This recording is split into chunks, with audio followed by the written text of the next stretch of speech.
নমস্কার বন্ধুরা, একদম স্বাদের একটা হেলদি টেস্টি ডালের রেসিপি নিয়ে আবারও চলে এসেছি। আজকে রেসিপি পালক শাক দিয়ে মুগ ডালের রেসিপি। আপনারা হয়তো অনেক রকমভাবে পালক শাক বানিয়েছেন।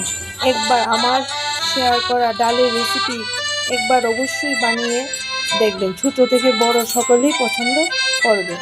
আর ভিডিও ভালো লাগলে লাইক দিয়ে দেবেন। চলুন দেখে নিই নতুন স্বাদের পালক শাকের ডাল রেসিপি।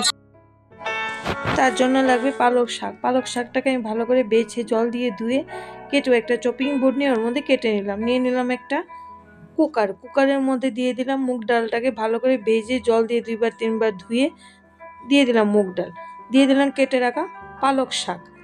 দেওয়ার পরে দুটো টমেটো, বড় সাইজের টমেটো আমি ছোটো ছোটো করে কেটে দিয়েছি। দিয়ে দিলাম একটা কাঁচা লঙ্কা।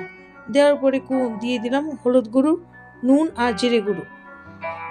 দেওয়ার পরে দিয়ে দিলাম ওই বাটি দিয়ে 2 বাটি জল, যে বাটি দিয়ে ডাল দিয়েছিলাম। জল দেওয়ার পরে ওটাকে একটু ভালো করে মিশিয়ে নিতে হবে। মিশিয়ে কুকারের ঢাকনাটা বন্ধ করে আমি ওটাকে দিয়ে ওটাকে নামিয়ে নিয়েছি। তারপর একটা ফ্রাই প্যান বসিয়ে দিলাম। ফ্রাই প্যানের মধ্যে তেল যখন গরম হয়ে যাবে তখন দিলাম 2 শুকনো লঙ্কা, 1 চামচ জিরে আর শুকনো লঙ্কা যখন একটু ভাজা ভাজা হয়ে যাবে তখন গ্যাসের ফ্লেমটাকে একটু কম রাখবেন।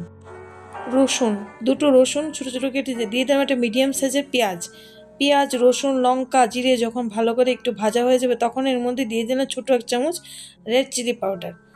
দেওয়ার পরে একটুখানি নেড়ে আমি যে কুকারে ডালটা সিটি দিয়ে রেখেছিলাম ওটা আমি এই ফোড়নের মধ্যে দিয়ে দিয়েছি। ফ্রাই প্যানের মধ্যে ঢেলে দিয়ে ওটাকে একটু হালকাভাবে নেড়েছি।